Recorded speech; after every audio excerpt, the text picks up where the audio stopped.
Manipur Top Channel-dagi video amta update tawjage ngasi sifongda October-gi tang 10da mau naha ama siramle.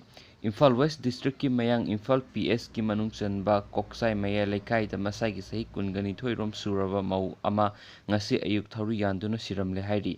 Laikhidrabi nupi adugi maming Nongmai Them Ningo Laisang Them Ongbi Bibisna Allies Baby sahi 12 Mapurobigi ming El Bisorji sahi 13 kawe. Bebisna ngasi ayuk Bisorji ki yumgi maningda laiba furniture farm sufamda thauri yalambani hairi.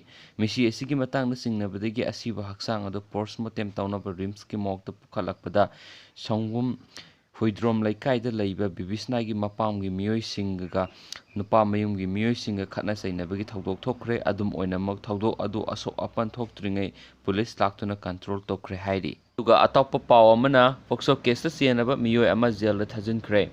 Saliba tha asiki taraga nithogi nungthil pung amarom tarakpada Imphal East ki mafam amada masagi sahi tere khaktamak ngairi binupi masa amagi ikai khumnaba mangan bikhibini haiba miyoi ama judicial custody da remand tokre. Ngasi Special Judge Imphal East ki court judicial custody da remand tokhraba miyoi adugi maming Khaidem December Allies Suresh Maitai sahi nifu kawi nongda maning laikai KS Ranjit Maitai gi masa nupane.